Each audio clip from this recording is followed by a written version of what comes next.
So let's compare two budget devices in 2025, the iPhone SE 4 and the Samsung Galaxy A16 5G.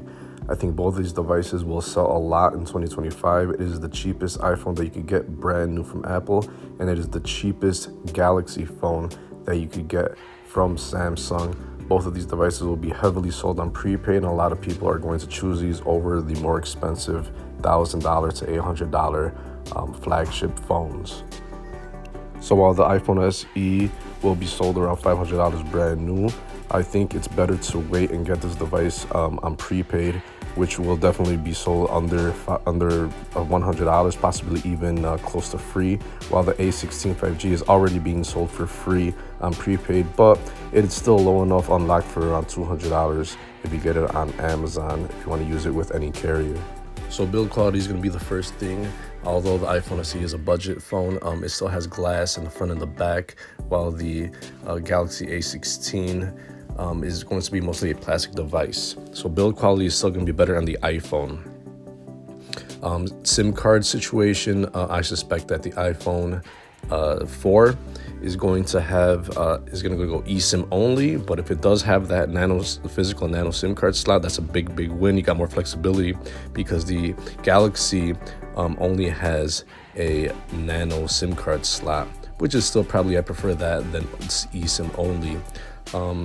The dust and water resistance is better on the iPhone, 1.5 meters for 30 minutes. It only gets splash resistance on the Galaxy phone. As for the display, you have an overall bigger display, 6.7 inches on the Samsung versus 6.1 on the iPhone SE 4. And you're probably going to get 60 hertz on the iPhone versus 90 hertz on the Samsung. So you got faster refresh rate, better display on the Galaxy. Software-wise, they're both pretty good. You're going to get the standard several years of updates from iOS 18 and forward on the iPhone SE, while you get Android 14, and you get 6 major Android releases on the Galaxy A16 with Samsung UI on top. Storage-wise will be similar internally, with both 128 gigs of internal storage, more than enough for everybody, but there is no expandable storage on the iPhone SE. You do have micro SD card slot on the Galaxy A16, so a lot more storage options on the Galaxy. As for the case of RAM, this is where it gets interesting. The iPhone SE is suspected to have 8 gigs of RAM, which will run Apple Intelligence the same as the 16 Pro, while the Samsung at the minimum is getting 4 gigs of RAM, and that's what you're probably going to get when you get this device free or on prepaid. So the better situation here, more powerful device as well with the chipset, is going to be on the iPhone. It is more of a flagship type of phone internally versus the internals of the A16 5G, which will get you low to mid-level results. Now the camera situation is a bit more complicated because the iPhone SE only has one single camera on the back, but it's very good. Apple produces really good camera phones. Taking pictures and taking video, it's the best of the best, even on this budget models.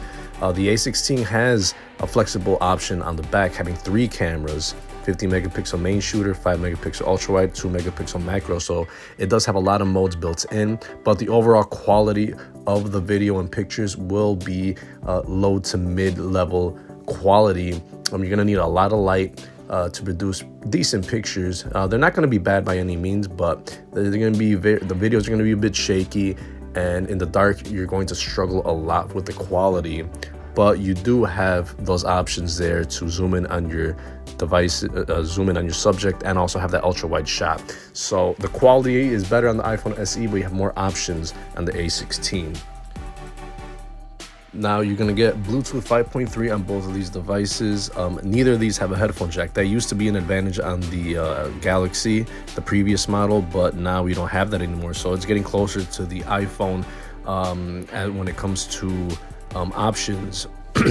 You're going to get USB Type-C on both of these devices. So yeah, these iPhone is becoming more like Android, and Android is becoming more like iPhone. So we're meeting in the middle. And even with battery life, Now that the iPhone SE is not a small, older model type of phone, it got bigger physically, and also that means you get a bigger battery life. So you got pretty much all day battery life on the iPhone SE, and it matches that on the Galaxy A16, which has a 5,000 milliamp battery. That is the best of the best. Androids at any price point has the best battery life of pretty much any phone out there. So both of these devices are matched equally good when it comes to battery life, and also you're not gonna have any struggle when it comes to charging your device, or keeping a full battery throughout the day. So at the end of the day, there's been a lot of new features coming to the iPhone SE lineup. We got a new design, we have a bigger device, bigger battery. The internals seem to match that of a Pro device. It's giving a run for its money in the budget department for the Galaxy line of devices from Samsung. But at the end of the day, it kind of comes down to price, because full price unlocked, the iPhone SE is still $500. That's budget for an iPhone, but still far from cheap. And the Galaxy A16 is well known in the prepaid community and for being unlocked. You can get it for less than $200, but if you get it on prepaid, it's free. So this is only a good comparison, a good deal to get the iPhone if you get it at that very heavily discounted price on prepaid, which I would suspect under $100 on Metro and on Boost and all these other on all the other prepaid carriers. Especially Metro. Look for that one if you want a really good, heavily discounted iPhone SE.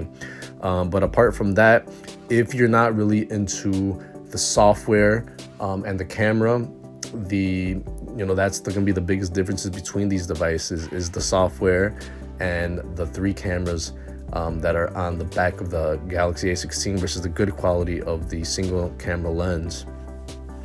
Those are the big differences, but most of these phones will run everyday apps from both ecosystems, your social media, your YouTube, your banking apps, your browsing. Everything's going to be pretty decent and on equal footing between these devices.